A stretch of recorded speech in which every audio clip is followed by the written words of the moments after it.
አባ ኮስተር። ደራሲ አበራ ጀንበሬ። ምዕራፍ 8 አጤ በጉልበቱ።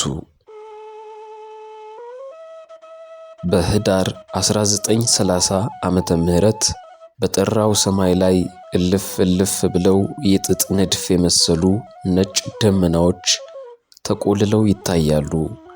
ፀሐይዋም በምድር ላይ ለሚገኘው ሁሉ ሙቀቷን እየለገሰች ወደፊት ታዘግማለች። ጊዜው ቀትር ቢሆንም አየሩ ነፋሻማ በመሆኑ የፀሐይዋ ቃጠሎ እስከዚህም አይደለም። የብቸና ከተማ ነዋሪም እንደ ወትሮው ከወዲያ ወዲህ ሲል አይታይም። በምትኩ ከወዲያ ወዲህ ሲሉ የሚታዩት የጣሊያን ወታደሮች ናቸው። ጣሊያኖች ጦራቸውን በአራት አቅጣጫ አሰልፈው ወደ በረንታ፣ ወደ ዲማ፣ ወደ ለምጨንና ወደ ዲንሳ አንቀሳቅሰው አባ ኮስትርን ለመያዝ አሰሳ እያደረጉ ነው። በአራቱም ረድፍ ብቸና ገብተው አርበኞች ያሉበትን ለመክበብና በመካከል ደግሞ ብዙ ጦር በማሰማራት ዘልቀው ለመግባት ነው ፍላጎታቸው። በዚህ ዕለት በከተማ ውስጥ የሚታዩት ወታደሮችም አባ ኮስትርን ለመያዝ ከተሰማሩት ከፊሎች ናቸው። በአራቱም አቅጣጫ የተላኩት ወታደሮች በየተሰማሩበት ስፍራ አባ ኮስትርን ለመያዝ ፍለጋውን ተያይዘውታል። አሰሳው መርፌ መፈለግ ያህል ነበር። እያንዳንዱን ጎጥ፣ እያንዳንዱን መንደር ነዋሪውን በመጠየቅ መልሱ ካላረካቸውም በመግረፍ ካስፈለጋቸውም በመግደል ቁጭታቸውን እየተወጡ ወደፊት ይገሰግሳሉ። 2 ቀን ሙሉ ይህንን አሰሳቸውን ቢያደርጉም አባ ኮስትርና አርበኞቹ ግን የውሃ ሽታ ሆኑባቸው። ምንም ቢደክማቸውና ቢሰለቻቸውም የጣሊያን ወታደሮች አባ ኮስትርን ካልያዙ መመለስ አልተፈቀደላቸውምና በጀመሩት አይነት አሰሳቸውን ቀጠሉ። የጣሊያን ወታደሮችን እየመሩ ቦታ የሚያሳዩት ባንዳዎችም አባ ኮስትርን ይዘው በማቅረብ ለመሸለምና አገረ ገዢ ተብለው ለመሾም ክፉኛ ተራወጡ። በእርግጥ አላወቁትም እንጂ ከመሸገበት አካባቢ ተቃርበዋል። የጣሊያን ጦር እሱ ወዳለበት ምሽግ መቃረቡን የተረዳው አባ ኮስትር ቤተሰቡን ወደ ቆላ ልኮ ውርካይ ላይ መሽጎ የሚገኘው ሰራዊት ወደዚያ የሚገሰግሰውን ጦር እንዲገጥም አዘዘ። ባንዳዎቹ ፉከራውንና ቅርርቶውን ያቀልጡታል። ፈረሰኛውም ጦረኛውም እየተተለተለ ወደ ለምጨን ውርካይ አርበኞች ከሰፈሩበት አካባቢ ደረሰ። አርበኞቹ ምንም ድምፅ አላሰሙም። የጣሊያን ወታደሮች በዚያ አካባቢ አርበኞች ለመኖራቸው ምንም አይነት ምልክት አላገኙም። ስለዚህ ተዝናንተው ነበር የሚሄዱት። ከጣሊያን ጦር ግማሽ ያህል አለፍ እንዳለ አርበኞቹ ጥይት እንደ በረዶ አዘነቡበት። የጣሊያን ጦር ባልጠረጠረው ቦታና ባልጠበቀው ሰዓት ተኩስ ሲከፈትበት ተደናግጦ በኋላ የነበረው ወደ ኋላው አፈገፈገ። ከፊት የቀደመውም ወደፊት ሲሮጥ አባ ኮስትር ወግቶ ድል አደረገው። ከሁለቱም ወገን ብዙ ሰው ሞተ። ወደ በረንታ የዘመተውን የጣሊያን ጦር ደግሞ በእጅጉ የሚመራው የአባ ኮስትር ሰራዊት ገጥሞ ብትንትኑን አወጣው። የጣሊያን ወታደሮች ባሰሳው አባ ኮስትርን ሊያገኙ አልቻሉም። በሦስተኛው ቀን በየመንደሩ ሴቶቹን ሲያስቸግሩና ሲያሰቃዩ፣ ሲበሉና ሲጠጡ አምሽተው በየቦታው እንቅልፍ ጣላቸው። አጠባቡ ላይ በእጅጉ የሚመራው ሰራዊት ድምፁንና ኮቴውን አጥፍቶ በየቦታው ከተጋደመው የጠላት ጦር አብዛኛው ዘላቂ እንቅልፍ እንዲወስደው አደረገ። በድንጋጤ ከእንቅልፉ እየበረገገ የሚነሳው ጥቂቱ ደግሞ መሳሪያውን እንኳን ሳይዝ እግሬ ለዛሬ አውጭኝ እያለ ይሮጥ ጀመር። ወኔ ያልከዳቸው ግን ከአርበኞቹ ጋር ተኩስ ገጠሙ። የጣሊያን ጦር ተበታትኖና ተደናግጦ ስለነበረ ኃይል አልነበረውም። ስለዚህ የቻለው ፈርጥጦ ወደ ዲማ ከሄደው ጦር ጋር ተቀላቀለ። በአራተኛው ቀን አርበኞቹ ያሉበት በረሃ በጣሊያን ጦር ተከበበ። በአራቱም አቅጣጫ ከዘመተው ጦር የተረፈው የአርበኞቹን ምሽግ ከከበበ በኋላ ወደ ውስጥ ዘልቆ በመግባት የሞት ሽረት ውጊያ ተዋጋ። በውጊያውም ላይ የጣሊያን ጦር ስላየለ አርበኞቹ ማፈግፈግ ግድ ሆነባቸው። በአባ ኮስትር ዘንድ እጅ መስጠት የማይታሰብ ነገር ነው። በዚህ ውጊያ ግን ምን አማራጭ እንዳለው ራሱም የሚያውቀው ነገር አልነበረም። ነገር ግን ደፋርና ጭስ መውጫ ያጣም እንደሚባለው ሆነና የወርካይ በረሃ ብዙ ፊላ ያለበት በመሆኑ አንድ ዘዴ መጣለት። ፊላው ጥቅጥቅ ያለና የደረቀ ነው። ጠላቱን ባላሰበው መንገድ ለማጥቃት አባ ኮስትር በፊላው ላይ እሳት ለቀቀበት። በእሳቱ የነበረው ኃይለኛ ነፋስ እሳቱን እያገለበለበ ጠላት እስካለበት ድረስ ወሰደው። የደረቀው ፊላ ተንቦገቦገ፣ ጢሱ ተድበቀበቀ።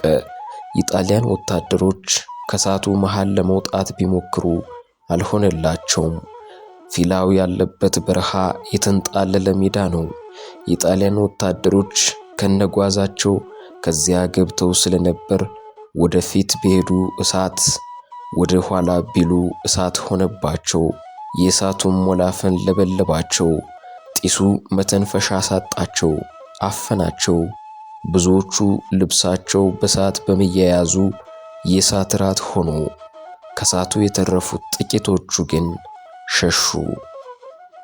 ድሉ የአባ ኮስትር ቢሆንም የሰራዊቱ ብዛት ተመናምኖ ነበር።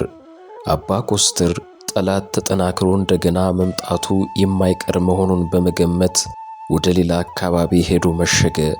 እንደገመተውም የጣሊያን ጦር በማግስቱ ተጠናክሮ መጥቶ በአየር በመደብደብ የእሳት ራት የሆነውን የገዛ ጦሩን አጥንት አመድ አደረገው።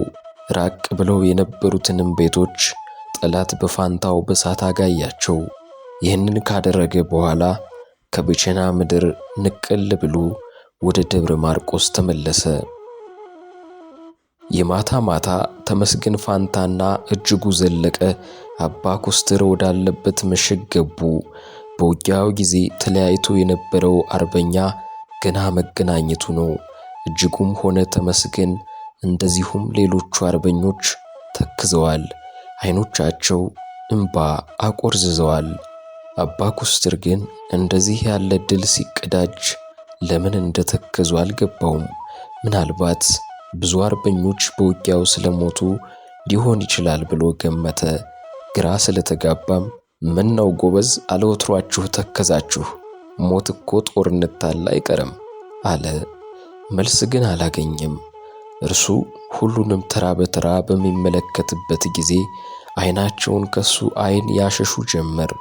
በዚህ ጊዜ የበለጠ አሳብ ገብቶት እጅጉ ናም ማስቲ ወደዚህ አለ። በዚህን ጊዜ የሁሉም አይን በሁለቱ ወንድማማቾች ላይ አረፈ። እነ ሸክሜቱስ ልጅስ የት ሄዱ? ድንገት አንድ መንደር ገብተው እንደሆነ ባንዳ ጠቁሞ ያስገድላቸው ይሆን? አለ አባ ኮስትር በሐሳብ እንደተዋጠ። በዚህን ጊዜ እጅጉ ወደ መሬት አቀረቀረ። ምን ሰምተሃል እጅጉ? ምን ነው ዛሬ ያለ ወትሮ ተከዝክ? እነ ሸክሚቱ ደህናም አይደሉ? አለ ቀኝ እጁን ታናሹ ወንድሙ ትከሻ ላይ አሳርፎ መልስ እየጠበቀ። የእጅጉ እንባ ኮለል እያለ መንታ መንታ ሆኖ ወረደ። አባ ኮስትር ይህን ሲያይ ድንግጥ ብሎ ሞቱ እንዴ አለው ጆሮ በሚመታ ድምፅ። የቴዋ ሸክሚቱን እናትና የሻሽ ወርቅን ጥልያን መማረኩን እንደሰማሁ ላስለቅቅ ብዙ ለፍቼ ነበር፣ አልተሳካልኝም አለ እጅጉ በመቆዘም። ተማረኩ አልከኝ አለው በጠላት እንደመማረክ የሚጠላው ነገር እንደሌለ ዘወትር ይናገር ነበርና እየሰቀቀው።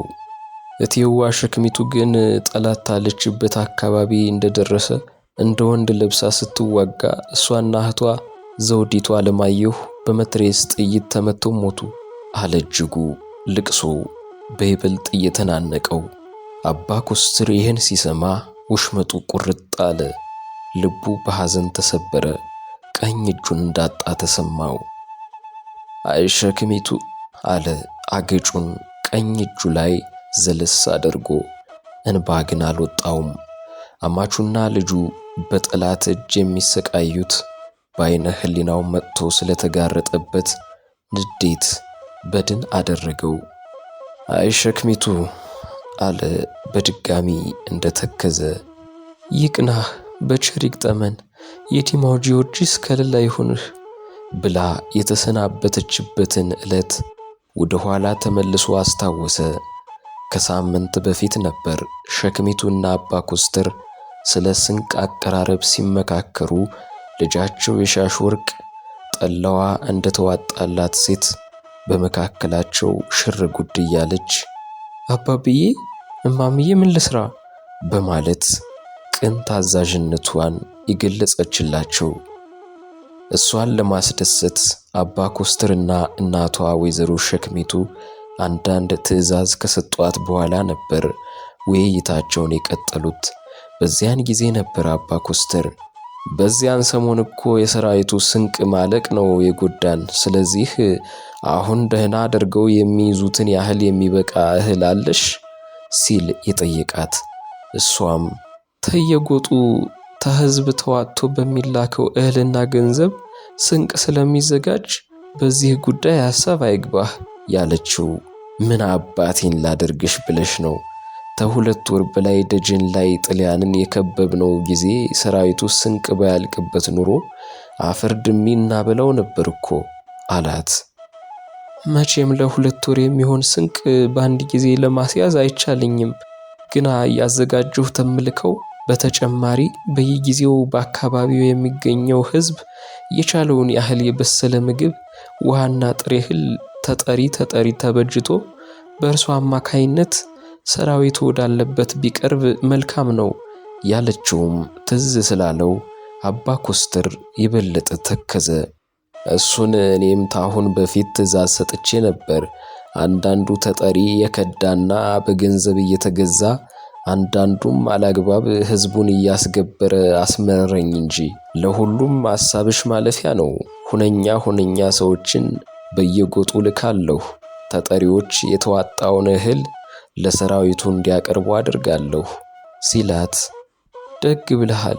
ለአሁኑ ግን እኔ ቆሜ የሄድሁ ሐሳብ አይግባህ። ጦሩ ለውጊያው ተሰፈሩ በሚንቀሳቀስበት ጊዜ ዳቦ፣ ቆሎ፣ በሶ፣ ጭኮ፣ ጭብጦ፣ ቋንጣና ቆሎ አስቀድሞ እንዲይዝ ተዘጋጅቷል። ለሌላ ተጨማሪ ስንቅ የሚሆን እህል በየአይነቱ ስላለ ይሰናዳል ያለችው ታስቦት ልቡ በሐዘን ተመላ። በማለት ከሰራዊቱ ጠና ያሉት አረጋዊ ጉሮሯቸውን ሲያሰሉ ነበር አባ ኮስተር ከሰመጠበት የትዝታ ባህር በድንገት የወጣው። መቼም በወይዘሮ ሸክሚቱ ሞት ያላዘነ ልቡ ያላረረ የለም። በሷ ሞት የተጎዳው ሰራዊቱ ጭምር ነው። ምን ይደረጋል? ሞት አይቀር። ሰው በጉንፋንስ ሲሞት የለም። እሷ በቆራጥነት የምትዋጋ ጀግና ነበረች። ሰራዊቱ ለውጊያ ሲከት ስንቁን እየያዘ ከቤቱ የሚመጣ ቢሆንም ረዘም ላለ ጊዜ ውጊያ ወይም ከበባ ሲደረግ የሚያስፈልገው ስንቅ እንዳይጓደል በሚያመች ጊዜም ግብር እንዲገባ አስፈላጊውን ሁሉ የምታደራጅና ዝግጅቱንም በቅርብ የምትቆጣጠር ሰራዊቱን በቅንነት የምታገለግል ሴት ነበረች። ድላችንን ሳታይ ሞት ቀደማት። የሆነው ሆኖ ተሞት የሚቀር የለምና ብዙ ማዘን አይገባም አሉ አዛውንቱ የአባ ኮስተርን ፊት አተኩረው እየተመለከቱ። አባ ኮስተር ባለቤቱንና የባለቤቱን እህት ብቻ ሳይሆን አጎቱንና በርካታ ተከታዮቹን በሞት በማጣቱ እንዲሁም ብዙ አርበኞች ስለቆሰሉበት ከፍ ያለ ሐዘን ተሰማው። ቢሆንም ቁጭት ተጋድሎውን እንዲገፋበት አደረገው እንጂ ተስፋ አላስቆረጠውም። በሐዘን አይመለሱ፣ ምን ይደረጋል? ይልቅስ ጠላት እንደገና መምጣቱ ስለማይቀር መጠናከር አለብን። ለዛሬ ተረኞቹ ዘቦች ይጠብቁ፣ ሌሎቻችሁ እረፍት አድርጉ አለ አባ ኮስተር የብዙዎችን በድካም የተጎሳቆለ ፊት እየተመለከተ። ሰራዊቱ በያለበት ተኝቶ እንቅልፍ ሲወስደው፣ አባ ኮስተር ግን ቁጭ ብሎ የጠላትን ጦር እንዴት እንደሚያጠቃ በሐሳቡ እቅድ ሲያወጣ አደረ። እንቅልፍ ባይኑ ሳይዞር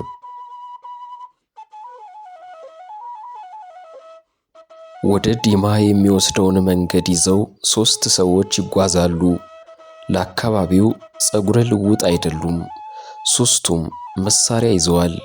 ካረማመዳቸው የቸኮሉ መሆናቸውን መገመት ይቻላል። ፀሐይ ገና ስላልወጣች የጠዋቱ ብርድ እጃቸውን ቆፍኖታል። ልጁን ሲል ሺል እንደሆነ እንጂ ሰውየው እኮ የዋዛ አይደለም አለ ፊት የሚሄደው። ዛዲያ ቀላል ሰው መስሎ ኑሯል። በቀደም የሰራውን ደሞ አልሰማህም መሰለኝ አለ ከሁሉም ጠና ያለው ሰውዬ። ደሞ ምን አደረገ አሉ ሁለቱም በአንድ ጊዜ ዜናውን ለመስማት በመጓጓት። በቀደም ለት አንድ የባንዳ አለቃ ሸበል በረንታ መዝመቱን ሲሰማ ይሄ ባንዳ አለቃ እንዴት ደፈረኝ ብሎ ገስግሶ በመሄድ የነበረበትን ቤት አቃጠለው። የባንዳው አለቃ ለጥቂት ቢያመልጥም ተወታደሮቹ ብዙዎቹ ቆሰሉ፣ ጥቂቶቹ ሞቱ። በዚህም አላበቃም። ለምን ይሄ ባንዳ አለቃ አመለጠኝ ብሎ ለመበቀል የአባይን ወንዝ ተሻግሮ ድንገተኛ አደጋ ለመጣል ጫቃታ ገባ። ያጊ ከተማም ውስጥ የባንዳውን አለቃ ገድሎ አገሩን አስገበረ። መቼም ግራዝማች ብሎ መሾም ስለማይወድ ለአስተዳደሩ ቀኛዝማች ፊታውራሪ እያለ የጎበዛ አለቃ ሹሞ ወደ ለምጨን በረሃው ተመለሰ አሉ አዛውንቱ። አድራጎቱ እየገረማቸው ለምጨን በረሃ ጦር ሄዶ አይዘውም እንዴ ሲል ጠየቀ። አሁንም ፊት የሚሄደው ሰውዬ ዳገቱ ላይ ስለደረሱ ቀስ ማለት እንደጀመሩ፣ ታንድ ጊዜም 3-4 ጊዜ ጦር ቢሄድ አንድ ጊዜ እስተ ጨሞጋ ድረስ ሌላ ጊዜ ደግሞ ሉማሜ ድረስ አባሮታል። የነበረበት ስፍራ በሩቢላ ቢደበደብም በበረሃ ውስጥ ያለው ዋሻ ደህና ስለነበረ ፍንክች አላለም። የለምጨን በረሃ ቃጠሎም አስቸጋሪ ስለነበር ደፍሮ የሚሄድ ጎበዝ አልነበረም ያደገበት ሰው ታልሆነ በቀር። ሆነም ቀረም አሁን ያሰቡት ሳይሻል አይቀርም አሉ። 3ኛው ሰው ደግሞ ቆዩ ታዩታላችሁ፣ አጅሬሽ አይልም። ትላንትና እንደሰማሁት በታሳስ ወር ፊላ ውስጥ ቦከና የተባለ ከተማ ቆርቁሮ ዘመቻ በሚሄድበት ጊዜ ሁሉ 500 ያህል ወታደር ከተማውን እንዲጠብቅ ስርዓት አበጅቷል ይባላል አለ ድርጊቱ እየገረመው። ይሄን ፊላ የምትሉትን ቦታ እኮ አላውቀውም አለ ከ3ቱ ልጅ እግር የሆነው። አገዌ በመሆኑ አካባቢውን አያውቀውም። አሁንም የተላከው ለጥሊያኖች ታማኝ በመሆኑ ብቻ ነው። ፊላው የሚባለው ስፍራ በለምጨን ቀበሌ በአባይ ሸለቆ ውስጥ የሚገኝ ጣሊያን በቀላሉ ሊደርስበት የማይችል በረሃ ያደገ ጀግና ብቻ ሊኖርበት የሚችል አካባቢ ነው። አባ ኮስተር በዚህ ቀበሌ መሽጎ ለጣሊያን መንግስት አልንበረከክም በማለቱ ህዝቡም ለጣሊያን ባለስልጣኖች እንዳይገብርና እንዳይገዛ በማድረጉ ይልቁንም የጣሊያንን መንግስት በየስፍራው በመፈታተኑ አጤ በጉልበቱ የሚል የሙገሳ ስም ህዝቡ አውጥቶለታል አለ ኋላ የሚሄደው መንገደኛ። ይህንን የመሰለ ጭውውት እያደረጉ ሲጓዙ ከአንድ ቤተ ክርስቲያን አጠገብ ስለደረሱ 3ቱም ለመሳለምና መልእክት ለማድረስ ወደ ቅጥር ቤተ ክርስቲያኑ ገቡ። ከዚያም ሊቀ ካህናት ስንቄን አገኟቸው። ሊቀ ካህናቱ በመስቀል ከባረኳቸው በኋላ እህሳ በደህና ነው አመጣጣችሁ ሲሉ ጠየቋቸው። ተማርቆስ የተላከ ደብዳቤ ይዘን የመጣ ነው ሲሉ ተናገሩ። ጠና ያሉት ሰውዬ ከጣሊያዊው የጎጃም ገዢ የተላከውን ደብዳቤ ከእጅ ጠባባቸው ኪስ እያወጡ ለማን ነው የተላከው? ለኔ አሉ ሊቀ ካህናት ግራ በተጋባ ሁኔታ። በእርሶ አማካይነት ለአባ ኮስተር እንዲሰጥ ነው ደብዳቤው የተላከው። እኛ እንዳንሰጠው አጠገቡም ድርሽ አያደርገንም አሉ መልእክተኛው እቅጩን ሲናገሩ። ደግ እኔ እሰጠዋለሁ፣ ግና መጥፎ ነገር የያዘ እንደሆነ ኋላ ተኔ ጋር እንዳታቀያይሙኝ አሉ ሪዛሙ ካህን።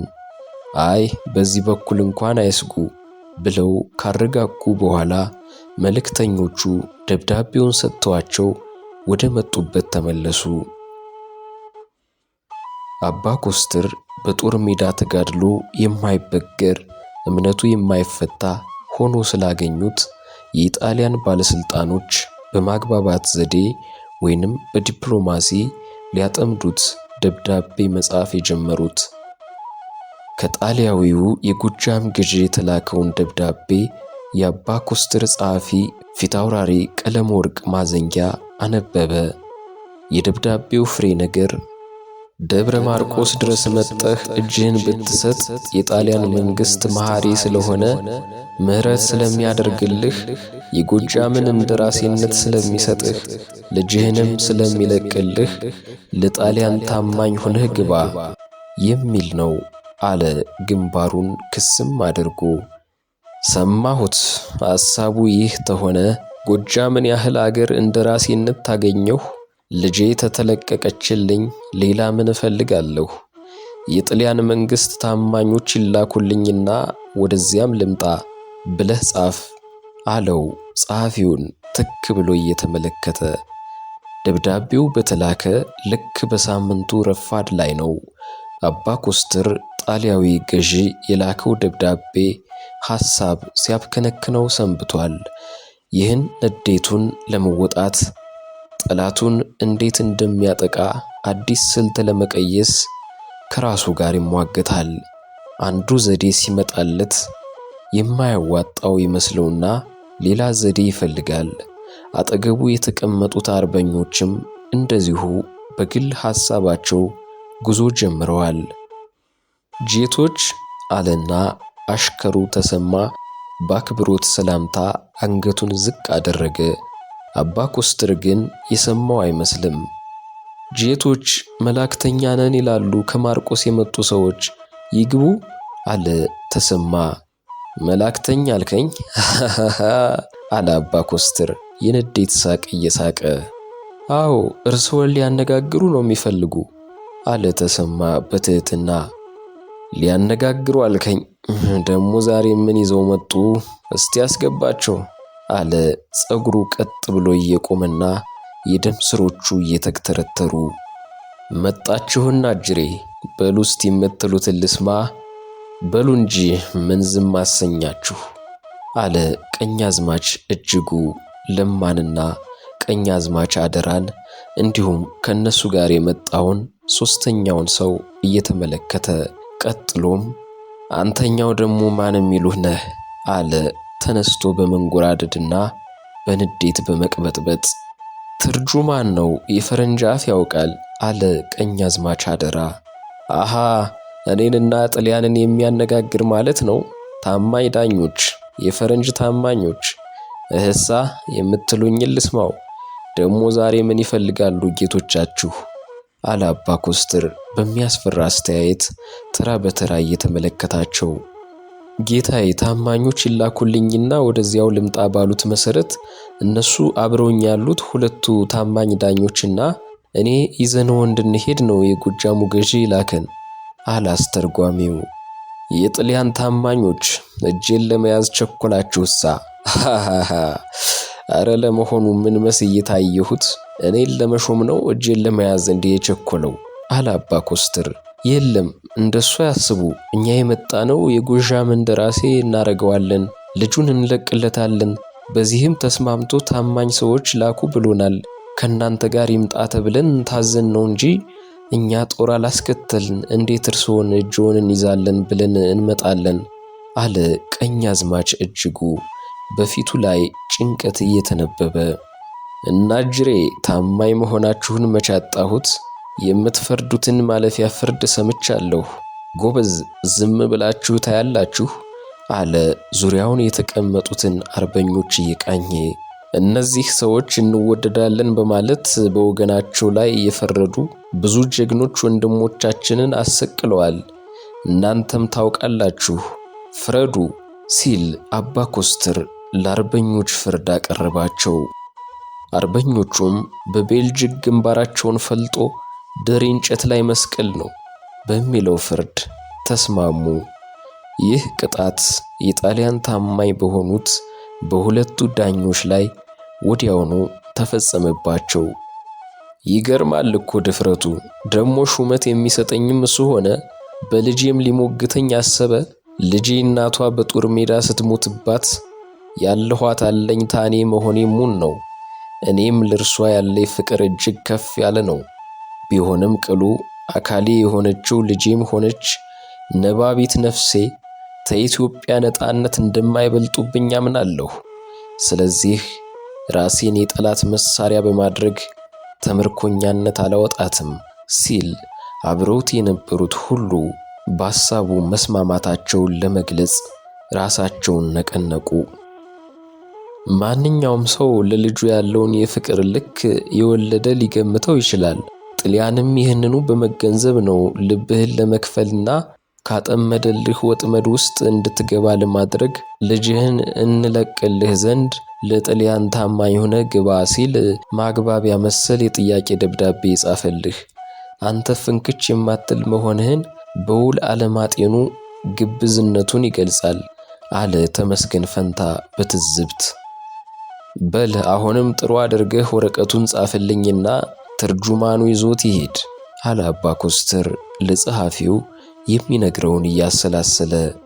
የሰደድክልኝን እንግዶች በሚገባ አስተናግጃለሁ። ወሬ እንዲነግርህ ትርጁማኑን መልሼ ልኬዋለሁ። ጎጃም የኔ አገር ሲሆን አንተ ተሮማ መጥተህ የጎጃምን እንደራሴነት እሰጥሃለሁ ማለት ያሳዝናል። ልጄንም እኔንም የፈጠረን እግዚአብሔር ነው። ልጅቷን እንደፈለክ አድርጋት እንጂ እኔ ለጣሊያን መንግስት ታማኝ ሆኜ አልገባም ብለህ ጻፍ አለ። ቁጣው ገና አለመብረዱ በሁኔታው እየታየበት። ደብዳቤው በዚህ መንፈስ ተጽፎ በትርጁማኑ እጅ ወደ ደብረ ማርቆስ ተላከ። ደብዳቤው ስሜቱን በማይነካ መጻፉ የሹመት ተስፋ መስጠቱና የተማረከችው ልጁም እንደምትለቀቅለት ቃል መግባቱ የአባ ኮስተርን ቁርጠኛ ሐሳቡን ሊያስለውጡት አልቻሉም። እንደ ጦሩ ሜዳ ሁሉ በዲፕሎማሲውም መስክ ኢጣሊያኖች ያሰቡት ሳይሳካላቸው ቀረ። የሻሽ ወርቅ በጣሊያን ወታደሮች በ1930 ዓመተ ምህረት እንደተማረከች ወደ ሮማ ተወስዳ ነበር። በዚያም ጥቂት ጊዜ ስትቆይ አስፈላጊው ጥንቃቄ ሳይደረግላት በመቅረቱ ሊሆን ይችላል በአንድ እግሯ ላይ ጉዳት ደርሶባት ታነክሳለች። ይህችን ልጅ እግሯ በሽተኛ ሆኗል ስትል የሰማሁ መሰለኝ አለ ደርሰህ የሻሽ ወርቅ እንዳትሰማ ድምፁን ዝቅ አድርጎ። አዎ አንድ እግሯ ያነክሳል አለ ተስፋይም እንደሱ ድምፁን ቀንሶ። ምን አገኛት ጃል ሲል ጠየቀ ደርሰህ። ሰው የሚለው ብዙ ነው። እንደተማረከች ሮማ ወሰዷት። ከጥቂት ጊዜ በኋላ ወደ ብቸና ምሽግ መለሷት። እዚያ ሳለች መርዝ የተቀባ ምስማር ያለበት ጫማ ሰጥተዋት ስለወጋት ታመመች ሲሉ ሰምቻለሁ። ገሰሰ ደግሞ የሰማው ሮማ እንደወሰዷት ተንከብካቤ ጉድለት ይህ ጉዳት ደረሰባት ሲባል ነው። እኔ ማንን እንደማምን ግራ ገብቶኛል አለ ተስፋዬ። ይችን አንድ ፍሬ ልጅ ምን አርጊ ብለው ነው መርዝ የተቀባ ምስማር ያለበት ጫማ የሚሰጧት ብል አለ ደርሰህ በመገረም። ይህን ያህል በዚች ሕፃን ላይ ጨክናሉ የሚል እምነት እኔም የለኝም። እንዲያው ሲባል የሰማሁትን ነገርኩህ እንጂ አለ ተስፋዬ። ይገርማል እኮ ሮማ ድረስ ምን ሊያደርጉ ወሰዷት? ደግሞስ ተወሰዷት በኋላ ለምን ወደ ጎጃም መልሷት? ሲል ጠየቀ ደርሰህ። እንደሚወራውማ እንደተማረከች ብቸና ምሽግ አስገቧት። አባ ኮስተር ልጁን ለመውሰድ ሲል ምሽጉን ድራሹን ያጠፋዋል ብለው በመስጋት የሻሽ ወርቅን ወደ ሮማ ላኳት። በኋላ ደግሞ የአባ ኮስተር ጦር መደራጀቱን ሲሰሙና ኃይሉንም መቋቋም ሲሳናቸው እሱን በልጁ ለማታለል አስበው ልጅህን እንለቅልሃለን፣ እንሾመሃለን፣ እጅህን ስጥና ግባ ለማለት የሻሽ ወርቅን ተሮማ ወደ ብቸና መጧት። ልመንህ ደግሞ ምርኮኞች አዲስ አበባ ሲወስዱ ስለሰማ ድንገት ሮማ ሳይሆን የወሰዷት አዲስ አበባ ሊሆን ይችላል በሚል ግምት እሷ ልጅ ስለሆነችና አዲስ አበባንም ሆነ ሮማን ለይታ ስለማታውቀው ሮማም ሆነ አዲስ አበባ እንደወሰዷት አታውቅም ብሎኛል አለ ተስፋዬ። እንዴት ሆንሽ ዛሬስ የኔ እናት አልተሻለሽም? አለቻት ሞግዚቷ የታመመውን እግሯን እየደባበሰቻት። ደህና ነኝ ዛሬስ፣ ለመሆኑ የአባባን ወሬ አልሰማሽም? አለቻት ሞግዚቷን። የ10 ዓመት ልጅ ብትሆንም የሻሽወርቅ አስተሳሰቧ ከእድሜዋ በላይ ነው። ቆይ እስቲ አሁን ገሰሰ ይመጣል፣ ብቻ የሰማሽውን ትንፈሽቴና እነዚህ አውሬዎች ያርዱናል አለች ሞግዚቷ ባንዳ መስሎ ውስጥ ውስጡን ለአባ ኮስተር መረጃ የሚያቀብለውን የከንፈር ወዳጇን እያሰበች ቀጠል አድርጋም አይዞሽ ጨለምለም ሲል ገሰሰ ይመጣና ሰሞኑን የተፈጠረውን ሁሉ ይነግረናል። አባትሽም ምንም አይሆኑም አታስቢ አለቻት ከፈገግታ ጋር። ይህንን ከተነጋገሩ ከጥቂት ጊዜ በኋላ ገሰሰ ጨለማውን ተገን አድርጎ ወደ ቤት ገባ። ብቻውን አልነበረም። 2 ጓደኞቹም ተከታትለው ገቡ። የሻሽወርቅና ሞግዚቷ አልተደናገጡም። ሁለቱም በሚገባ የተለማመዷቸው ሰዎች ስለሆኑ የዛሬው አመጣጣቸው የሻሽወርቅ በልዩ እንድትጠበቅ ወደ ደብረ ማርቆስ ምሽግ እንድትወሰድ ከጣሊያዊው አለቃቸው ትዕዛዝ ስለደረሳቸው እሱን ሽፋን በማድረግ ስለ ሁሉም ነገር ለመወያየት ነው። አንተዬ ምን ሆኖ ነው ያሶላቶ በቀደም መጥቶ በልጅቱ ላይ እንዲያይጮህባት? አለች ሞግዚቷ ዝግ ባለ ድምፅ። የታባቱ አባቷ ሲያባረረው ጊዜ ቁጭቱን በሷ ላይ ሊወጣ ነዋ። ባለፈው ሳምንት ጣሊያኖች ሲቀብጡ ለጦር ሰፈር መስሪያ ተዲንሳ ማኑኤል ቤተክርስቲያን ክልል ሸምበቆ ሊቆርጡ ሄዱ። አጤ በጉልበቱ ወደዚያ የሚሄዱ መሆኑን ቀደም ብሎ ሰምቶ ነበርና አርበኞቹ ደፈጣ አድርገው እንዲያድሩ አዘዘ። ማለዳ ጣሊያኖች እዚያ ሲሄዱ አርበኞቹ ተኩስ ስለከፈቱባቸው የወደቀው ሬሳ ብዛት አጸደ ቤተክርስቲያኑን የጦር ሜዳ አስመስሎት ነበር በማለት ገሰሰ የቁጣው ምክንያት ሊሆን ይችላል ብሎ የገመተውን ገለጸላቸው። ንግግሩንም በመቀጠል ዛዲያን ቀን አጤ በጉልበቱ አያሌ የጦር መሳሪያ ሲማርክ ጣሊያዊው የጦር መሪ በጭንቀት አመለጠ። በዚህም ጊዜ ታንክና መትረየስ ተጠምዶ ተፊቱ እጅ ይዛል ደርሶ አጤ በጉልበቱ ተብሎ ተገጥሞለታል ሲል የሻሽወርቅና ሞግዚቷ ፈዘው ያዳምጡት ነበር። 2 ጓደኞቹ ግን ነቃ ብለው የሰው ኮቴ ያዳምጣሉ። የአባ ኮስተር ሰላዮች ሳይሆኑ አይቀሩም ተብለው በጥርጣሬ እንዳይያዙ በመስጋት መቼ በዚህ አበቃና አለና ገሰሰ ንግግሩን ቀጠለ። በዚህ ቁጭት በ3ኛው ቀን ማለዳ ለምጨን ዋስዳ በሚባል ቀበሌ ኮሎኔል አጎሎኒ አውጉስቶ በተባለው መኮንን የሚታዘዝ ጦር 2 መድፍ ጠምዶ በሩቢላ የተረዳ ታባ ኮስተር ጋር ተዋጋ። በውጊያውም የጠላት ጦር የሰቀላ ገብርኤልን ቤተክርስቲያን አቃጠለ አለ የሻሽወርቅ ሞግዚት። እግዚኦ ማረነ ክርስቶስ ምኑን ታሰማኛለህ ዲማው ጊዮርጊስ አለች ፊቷን በ2 እጆቿ ሸፍና። ቤተክርስቲያኑ ሲቃጠል በሐሳቧ ከፊቷ መጥቶ ድቅን ስላለባት ከሁለቱም በኩል ብዙ ሰው አለቀ። በመጨረሻም እኩለ ቀን ሲሆን ነው አሉ ድል ሆኖ በመሸሽ ኮሎኔሉ ወደ ጦር ሰፈሩ የተመለሰው። በዚያን ወቅትም የአባ ኮስተር በላይ ሲመረቅ ቀሚሱ ለምጨን ላይ ነበረ የሆነው ድግሱ ተብሎ ተገጥሟል አለ ገሰሰ።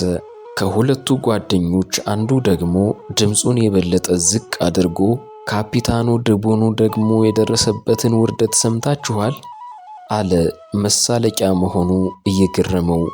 አዎ ሰምቻለሁ አለና ገሰሰ እሱማ አጤ በጉልበቱ ወደ መሸገበት ወደ ዲማ ዘምቶ በተደረገው ውጊያ ድል ሲመታ ሸሽቶ ያመለጠ ወኔ ከዳው የጦር አዛዥ ነው። ሊያመልጥ የቻለውም በዲማ ገዳም ውስጥ ተደብቆ ሲሆን ተተደበቀበት ስፍራ ወጥቶ በ4 ቀን የመሽለክለክ ጉዞ ነው ደብረ ማርቆስ የገባው። ይህን የሰማ አዝማሪ ያልቸገረ ቀጋ ያልቸገረ ዱር ተቤተክርስቲያን ገባ አጣኝ መስል ብሎ ዘፍኖበታል። ካለ በኋላ ወደ የሻሽወርቅ ጠጋ ብሎ አይዞሽ አባትሽ የወንዶች ወንድ ነው አላት በመኩራራት። እስካሁን ጸጥ ብሎ ሲያዳምጥ የነበረው ሌላው ጓደኛቸው በሰኔ ወር ደግሞ አጤ በጉልበቱ ወደ ደብረ ማርቆስ ልዘምት ነውና ክተት ብሎ አወጀ። ጦሩ ሲከት ወደ ደብረ ማርቆስ ያመራ አስመስሎ ሌሊቱን አባይን ተሻግሮ ጫቃታ ገባ። ሲነጋጋም አርበኞቹ ከደጋው ሲደርሱ ከጥልያን ሹም ጋር ያጌ ላይ ውጊያ ገጠመ። ባንዳው ሲሸነፍ ሸሽቶ አመለጠ አለ። ሁሉም አሰፍስፈው እንደሚጠብቁት ከተመለከተ በኋላ ደግሞ ከተማውን ተያዙ። በኋላ አርበኞቹ ሽቅብ ወጥተው ወግዴ ላይ በሚገኘው የጠላት ምሽግ ላይ አደጋ ጥለው ያልተተኮሰባቸው አዳዲስ አልቤንና ምንሽር ጠበንጃዎችን ወሰዱ። ሽፈራው ነው አሉ 5 ምንሽር ያገኘውና የደስደስ አንዱን ወደ ሰማይ የተኮሰ ተምሽጎ የወጣው። በአገሩም ላይ አጤ በጉልበቱ ሹም ሽር አድርጎበት ወደ ብቸና ተመለሰ ብሎ ንግግሩን ገታ አደረገ። ሊናገር ያሰበውን እንዳልጨረሰ ግን ሁኔታው ይገልጻል።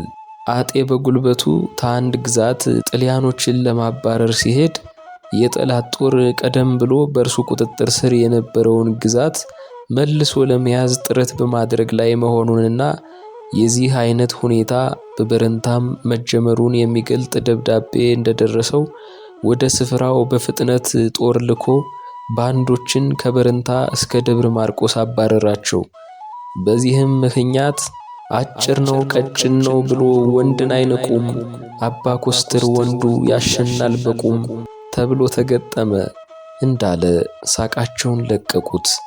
ገሰሰም እየሳቀ በውጊያው ጊዜ ጥቂት ቤቶች ሲቃጠሉ የተመለከተ አንድ ጣሊያን ኦ ሮማ ተቃጠለች እያለ ሲሸሽ አይቼ ግርም ብሎኛል አለ። ጓደኛውም ቀበል አድርጎ የጣሊያኖች ሽሽት የሚደነቅ ነው፣ የኛ አርበኞች ሲያዩሉባቸው እንደማይምሯቸው ስለሚያውቁ ጥቂት እንደተቆራቆሱ ሁሉም እየመሸጉበት ስፍራ ነቅለው በመውጣት እየተገተለተሉ አገር ለቀው እግሬ አውጭኝ ይላሉ እንጂ ቦታ ለውጠው ወዲያውኑ ውጊያ መቀጠል አይደፍሩም። የኛ አርበኞች ግና ከፊት ለፊት ያሉት በተኩስ ጠላትን እንደመከቱ ይቆዩና ከወደ ኋላ ያሉት አፈግፍገው በመመሸግ በተራቸው ተኩስ ከፍተው ከፊት ለፊት ለተጋፈጠው ጦር ፋታ ይሰጣሉ። የጠላት ጦር አሁንም ካየለባቸው እነርሱ ደግሞ በተራቸው የኋላ ደጀን የሆኑና ጠላትን በመመከት እየተፈራረቁ ይዋጋሉ እንጂ አንድያውን ነቅለው አይሄዱም አለ። ከታጠበ ብዙ ጊዜው የሆነውን የተፈታተለውን ጸጉሩን እያከከ እውነት ብለሃል አለ ገሰሰ። ጓደኛው የተናገረው ትክክል መሆኑን በማረጋገጥ የሻሽወርቅና ሞግዚቷ ግን በዝምታ ያድምጣሉ። የሻሽወርቅ ከአባቷ ናፍቆት የተነሳ ከስታለች፣ ለጋዋ ጠውልጋለች። ገሰሰ ደግሞ በተራው ሁሉንም አየት አደረገና ወሬውን ቀጠለ።